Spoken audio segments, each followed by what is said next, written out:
This, everybody, really, we're not learning anything new. We're just putting it all together. And over today and tomorrow, you're going to be getting practice with coming up with detailed graphs of functions, whether they're polynomial or rational or whatever the case may be. And I have a little handout for you.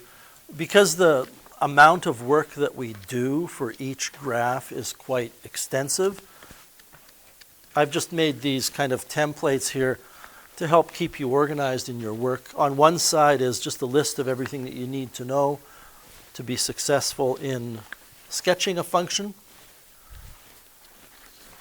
On the other side is a set of axes along with some other information that will be helpful.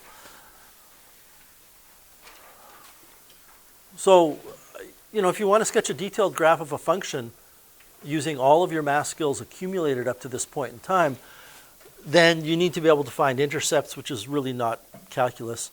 You need to be able to locate and describe the behavior of the function near the asymptotes, which is calculus-like. You need to find intervals of increase-decrease, use that to find max-min values, find intervals of concavity, concave up, concave down, use that to find inflection points, and then put it all together without the use of a graphing calculator. On the front of this page, I also have a few other things like domain and range. I always put range on here. I don't think if you're graphing a function, you worry about range. You're not going to know the range until you finish graphing the function. Range is never something it's like in Math 30 when we talk about compositions of functions. You can't look at a composition function equation and go, oh, I know what the range is going to be. It's complicated. We don't have rules for that. So I've got range there anyway. Max, min, inflection points, second derivative. I have space on the front and on the back for you to find derivatives and second derivatives, which is really the bulk of the work. So when you sketch the graph of any function, you should sketch it based on all the information you can gather. Whether the function has an odd or an even symmetry or no symmetry, what the intercepts are, the equations of the vertical and horizontal asymptotes, the coordinates of any max-mins, which you find out from the first derivative chart, and the coordinates of any inflection points, which you find out from the concavity intervals. And I have, I think, 7 examples there. I think it's obvious we're not going to do 7 examples. We'll do 1 today, okay? So I don't know which one we'll do. Let's find out. Okay, we're going to do number 4. Hopefully 4 isn't too complicated. 4 is actually very basic. I really want to respin. 4 is, no, let's do 4. Let's start off with 4. It's relatively simple. Let's go through the list of everything we need to know. Now, I may not be writing down all of my work. By a show of hands, how many of you understand, looking at this function, that the symmetry is odd? Because when you put negative x in, I'm just going to write odd, and I'm going to say because f of negative x will give you negative 1 times f of positive x. When you put negative x into that function, the top is going to become negative x. The bottom will stay the same because you're squaring x. So you'll get negative x over x squared plus 1, which is the negative of the function. This is helpful. It's not, going to be something that's that crucial in knowing. It's just that if we know it's odd, then when we get to our critical values of x and we start sketching our graph, we know what to expect. That if there's a part of the graph up here in quadrant 2, there will be a mirror image of it down here in quadrant 4. That if there's an x-intercept of negative 1, there must be an x-intercept of positive 1. That if there's a max at a comma b, there must be a min at negative a comma negative b. There's that odd symmetry to it. What else can we gather from this? Well, it's useful for us to just, first of all, think of this function in factored form.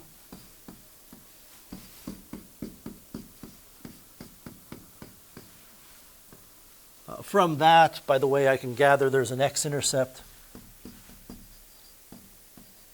of x equals 0, which is the origin, which means I don't really need to do anything else to find a y-intercept. I suppose for a y-intercept I could put 0 in for x, and if you're like me, that x where I've written is bothering me. Just put it over in the center. The y-intercept, it crosses the y-axis at y equals 0. In other words, the graph goes through the origin. Okay? This is not a boring graph. I just looked at the function originally and went, oh, this isn't going to be that much work. But, you know, the amount of work is subjective, I guess. It's going to be a fair amount of work. We still have to find derivatives. What about asymptotes? Well, we're going to have vertical asymptotes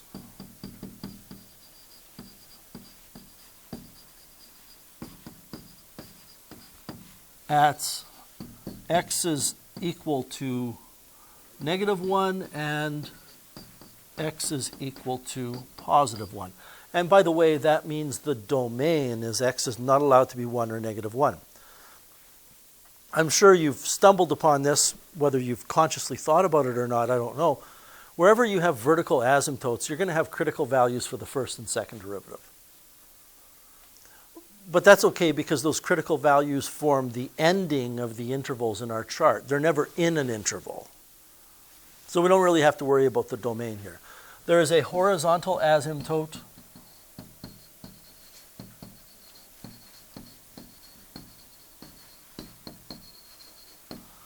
at y equals 0, in other words, the x-axis. Now, I'm just going with the old tried and true rule from Math 30-1, where if you have a polynomial over a polynomial in the function, I'm looking over here at this version of the function. That when you have a polynomial over a polynomial, if the degree on the top is less than the degree on the bottom, then I'll throw in a little bit of calculus here, then the limit as x approaches infinity will be 0.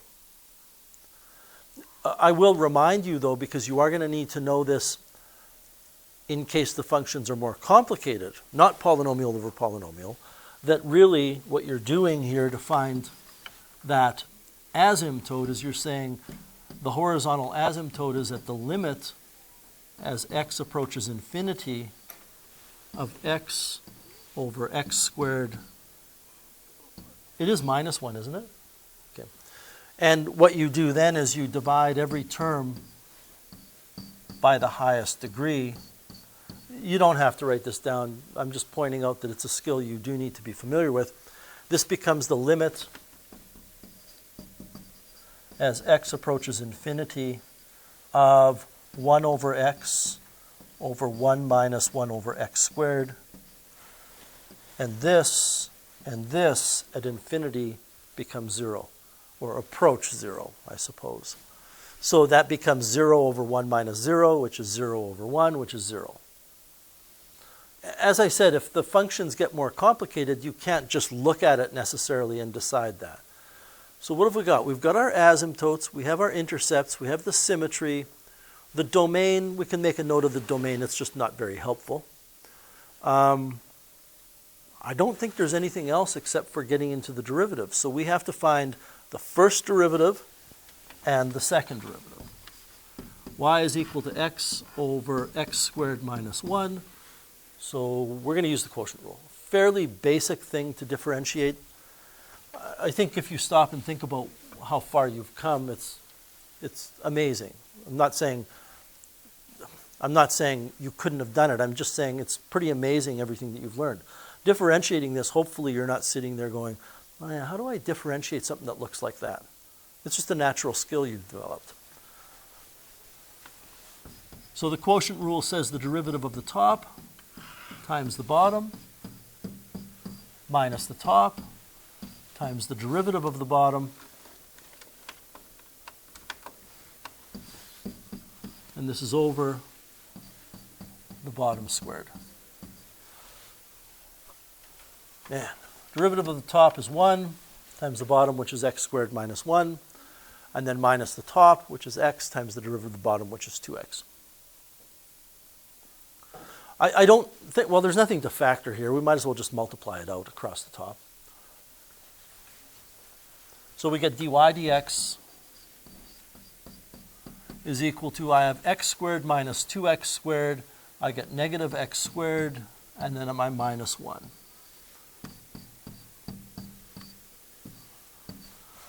Just double check that. So all I'm doing is you certainly don't have to multiply that through. The 1 is not relevant. I have the x squared and then minus 2x squared, which is negative x squared, and then I have the minus 1. We're okay with that, I'm assuming. I don't think it really matters because it's not factorable in the numerator, but we can, if you like.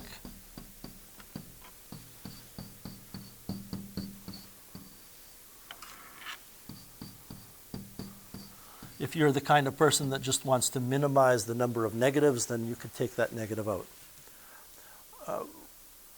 This as well, writing the derivative the way I've written it, might as well help you see that there are no critical values of x for the top. When you're looking at it with that negative multiplied in, your brain might have to work a little bit harder at deciding there's no critical values of x. And if you're like me, you'd have to take that negative out in that thought process. We can make a note here that we have 2 critical values of x, which are asymptotes. So I guess we don't really need a first derivative chart. There's going to be no max mins here because those are asymptotes. And the only max mins that could happen would be at critical values of x for the derivative. But we should still do a first derivative chart even if that didn't occur to you, because we want to see where it's concave up and concave down. We need to find the second derivative now. And a piece of advice to you, and I have to learn to take it. I find myself thinking, oh, okay, so there's asymptotes, and I get ahead of myself going, I wonder what this is going to look like, and I start trying to figure it out. Don't. Just do the math. So I'm going to find the second derivative now, but I'm going to find the second derivative by looking at the first derivative in that form. There's nothing to be gained by leaving a negative out and trying to grapple with what that means in my differentiation process. So I'm differentiating now from the line at the top of the screen.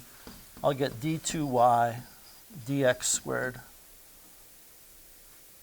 See, I did it again. I can't help myself. I'm trying to figure out what this is going to look like, and I think I have it. But so I'm looking up here. The derivative of the top is negative 2x times the bottom is x squared minus 1 squared minus the top. I mean, if I were doing this, I probably would have just put a whole bunch of pluses there. Times the derivative of the bottom, which is 2, times x squared minus 1 to the 1 times 2x. And I'll double check all of my math here in a second. Over x squared minus 1 to the 4. So the derivative of the top is negative 2x multiplied by the bottom, which is x squared minus 1 squared, minus the top, which is in brackets as being negative x squared minus 1, times the derivative of the bottom. I wrap that 2 around the x squared minus 1. I drop 1 from the exponent and then multiply by the derivative of what's inside. That's the chain rule. Over the bottom squared. Looks okay to me. Would you be in agreement? Okay. So this time I can factor things out. I really just don't feel like rewriting that whole thing just to note that that's positive. Okay, if I multiply that negative in, everything becomes positive. So I can take out a 2x,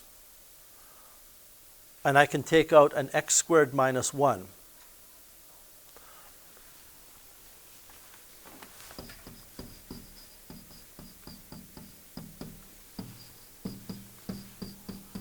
We have this eternal battle here in our heads of whether, should I take out a negative or a positive? It doesn't matter. Sometimes I think what happens, I know what happens sometimes, and it happens quite frequently, is you take out a negative only to maybe regret the decision later because you look at your result and you go, well, let's just put that negative back in. Let's just leave the negative in this time, see what happens. So that negative, this is the stuff that's left over. That negative is left over, and since it was x squared minus 1 squared, we will be left with an x squared minus 1, because we took an x squared minus 1 to the 1 out.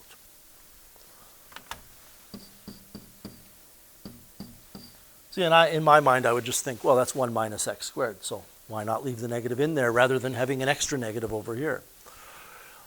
This is all plus now. I've taken this out, I've taken this out, so I have a 2 and an x squared plus 1. And I need to just step back and look at that. And what I'm doing, and I've mentioned this to you before, to check, what you do is you just multiply those through and ask yourself if it takes you back to where you started.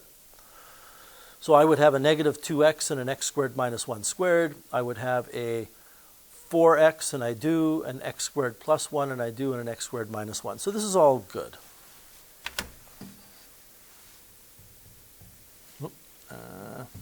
There we go. And don't forget, and I'm guilty of this at times, it's easy to do, that you get so caught up in your work in the numerator you forget there is a denominator there. So now what happens is I can write this in factored form. Well, I may have more factoring to do here. I have my 2x.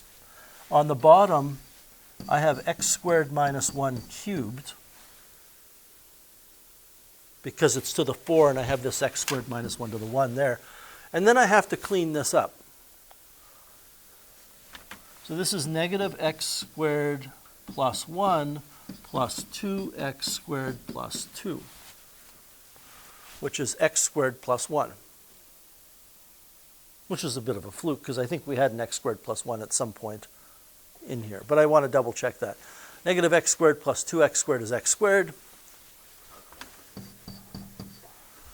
Negative negative 1 is 1. Oh, no, plus 3.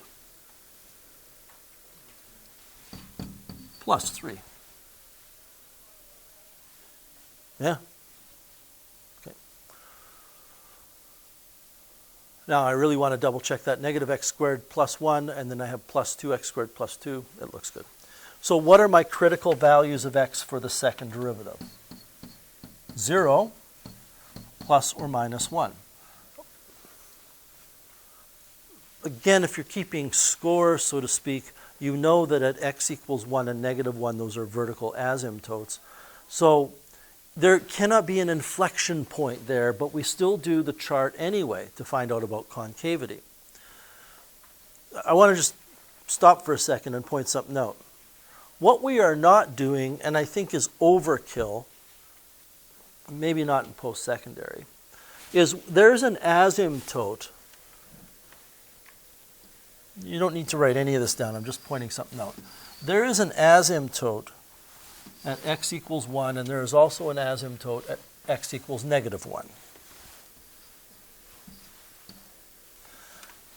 What you ought to be doing, but if you did this, we'd be here all day, is finding the limit as x approaches 1 from the left of the function, and it will be either positive or negative infinity, and that will be telling you whether to the left of this asymptote, whether the function goes up or down.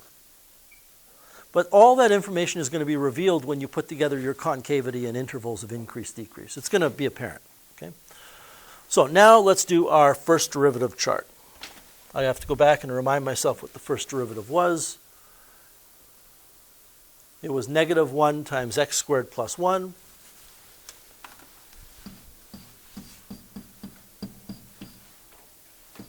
Times x squared minus 1 squared. Not times, over, right? Can you confirm that it was negative 1 times x squared plus 1 over x squared minus 1 squared?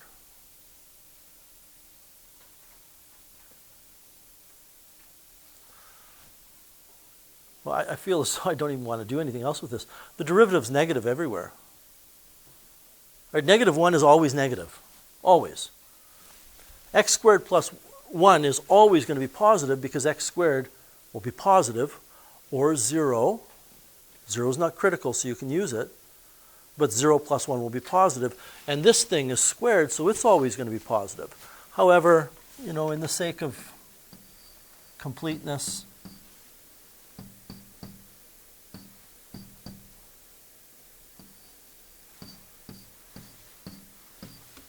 and by the way, when I mentioned what I just mentioned, we're at a level in math here where you don't have to follow the rules all the time and do exactly this or exactly that. You're using your skills to get to an answer.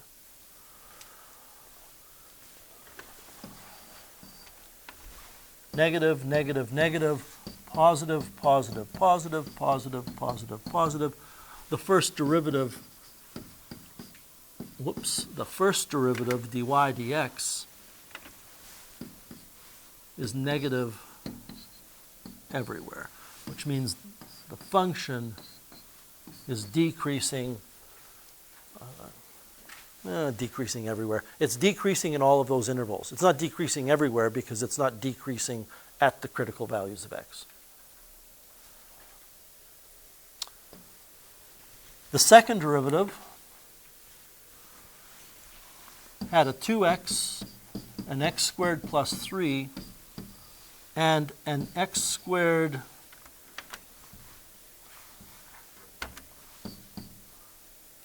minus 1 cubed. Am I correct? I'm just writing that down so I can see it. And I've pointed out to you that x squared minus 1, no? I better check here because I'm seeing some faces that don't. Yeah, that was it. Okay.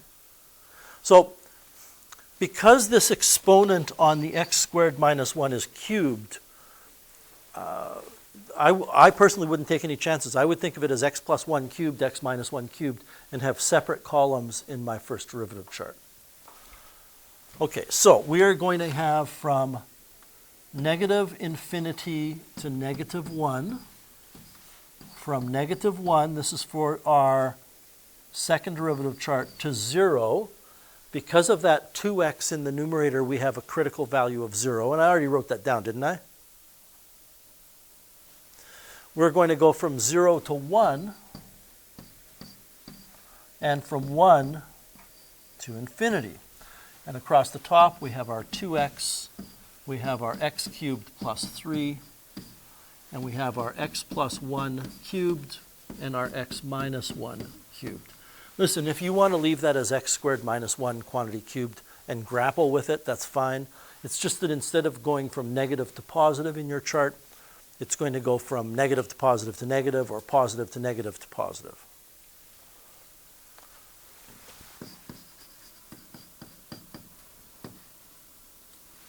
Then our second derivative, and what that tells us about the function.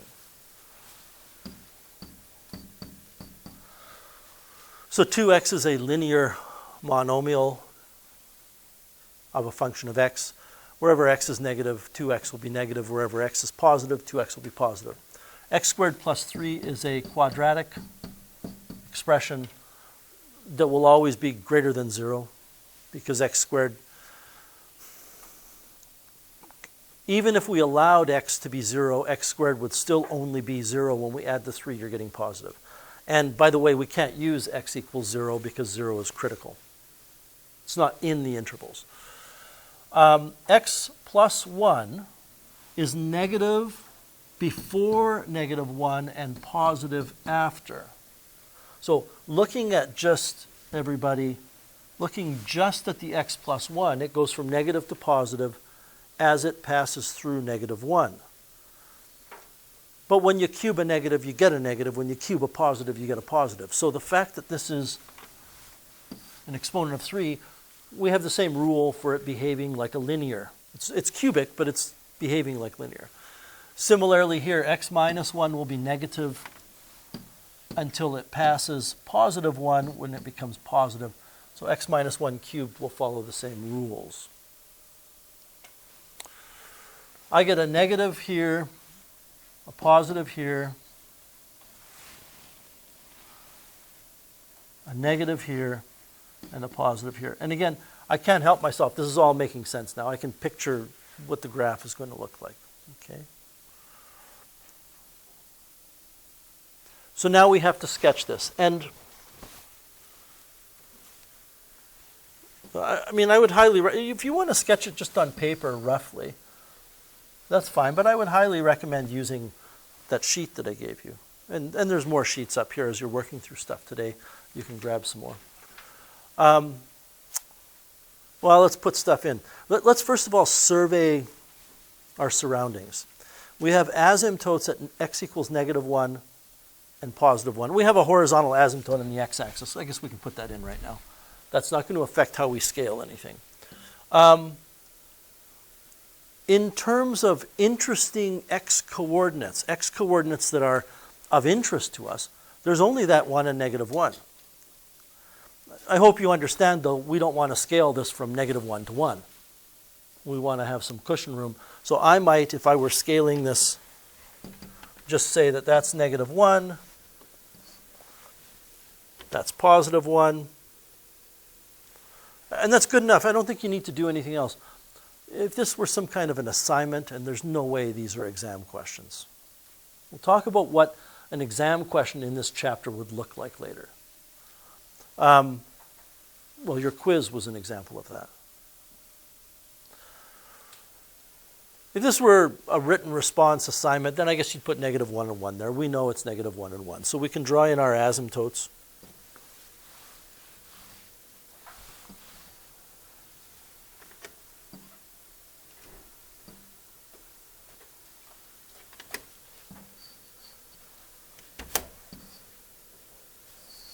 I was just testing to see that that what I think equally spaced is actually equally spaced. So this is kind of the template here. We don't have any max mins.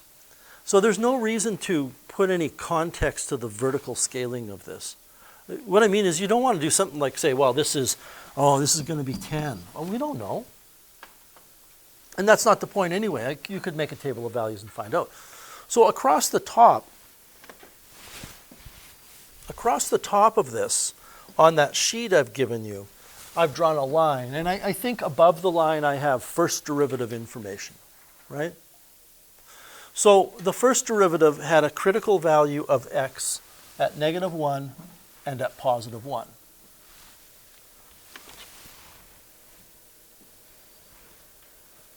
And I'm just going to give myself a little more room here. You've got lots of room on that handout. And I believe the first derivative was negative everywhere. So the first derivative, and I'm just going to put y prime here,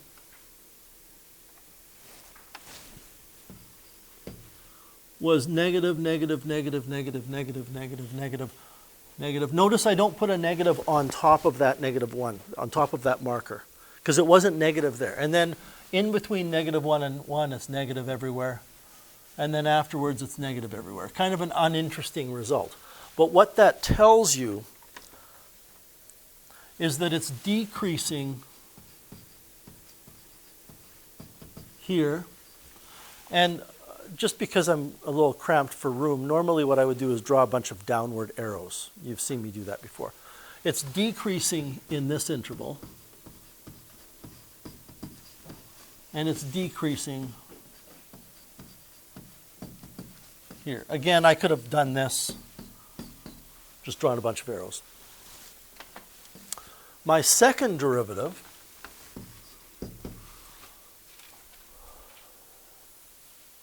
had critical values of x, -1, +1, but also 0.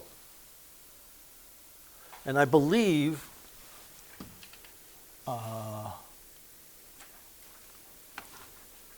that the second derivative was negative here, and then it changed to positive, and it continued to be positive as it passed that critical value of x. I know you may not appreciate this, but I think it's important. When you look at this negative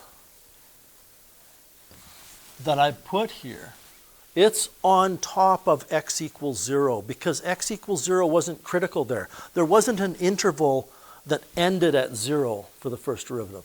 But when I wrote the positives, these two positives are different positives. It's positive in one interval and then positive in another. Yep. It's negative between 0 and positive 1. Yeah. Negative, positive. Oh, okay, my mistake. Thank you. Right. Yes. Appreciate that. Negative. And then it is positive afterwards. And you know, here's something. I'm not making excuses, but it's different if you have it all in front of you, right? I'm kind of going bit by memory, but I shouldn't even blame that for my error because it's odd. It has to be, all of the properties to the left of 0 have to mirror vertically the properties to the right of 0. So I should have caught that. And by the way, I definitely would have caught it in a second, and so would you if you make that mistake, if you try to graph it. It just will not make sense. What does this tell us? It tells us that it's concave down here, then it's concave up, and then it's concave down. And by the way, I forgot to do something here, and then it's concave up. And the thing I forgot to do, let's go back to our second derivative chart, is I forgot to point out to you that this is an inflection point because the concavity changes. Why is this not an inflection point and this not an inflection point? Because the function doesn't exist there. It's a vertical asymptote. So you got to be on the lookout for that, right?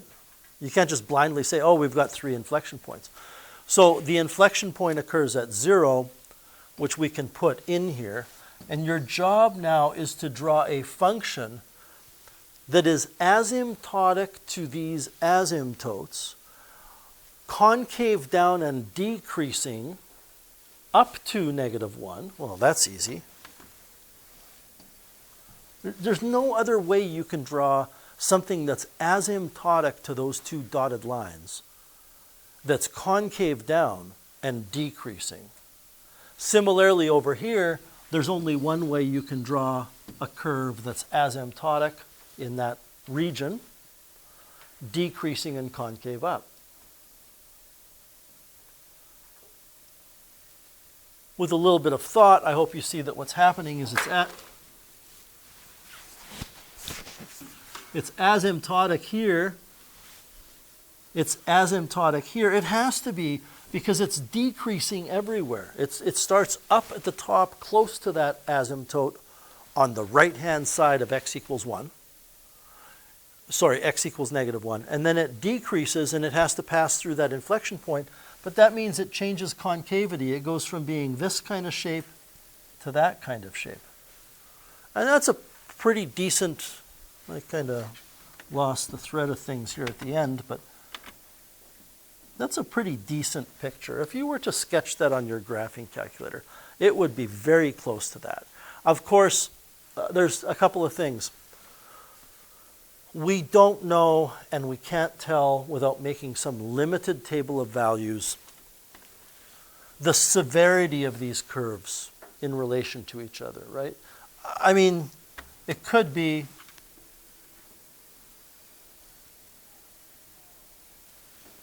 more like that. It could be, where'd you come from? It could be more like that. We don't know. That's not the point, though. If you needed to know values of coordinates, you have a function anyway, right? You wouldn't need to look at a graph to do that. So I had a rough idea of what this looked like, and it's why when we landed on this, is this number 4? It's why when we landed on it, I thought, no, it's not going to be that interesting. Some of these other ones are going to be very interesting. So what you're working on here are problems on page 240. And although this question seems trivial because it's polynomial, I think it's a very interesting question. It's a very interesting question. And if you follow the calculus with this one, you get a picture of this graph that your graphing calculator would not reveal to you. When you look at it on your graphing calculator, it doesn't look like what it should look like. So, I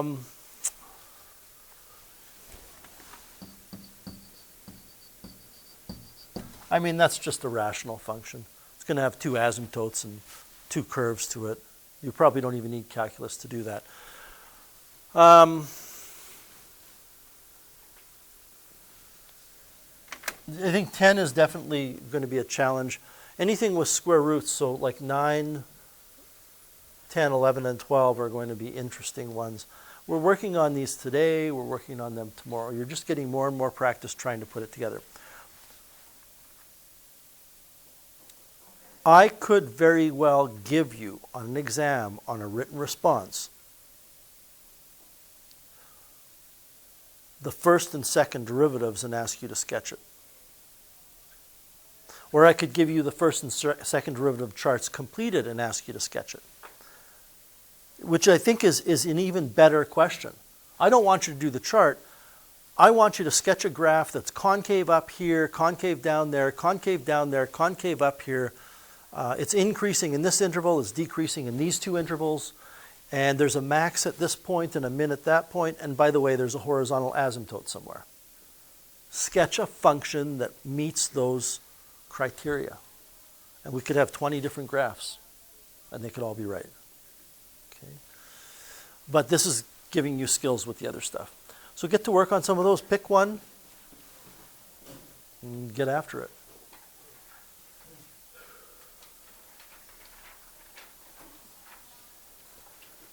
Is 5 the one we just did? Okay. So if you want to do 5, feel free, but coward. Do something more interesting, right?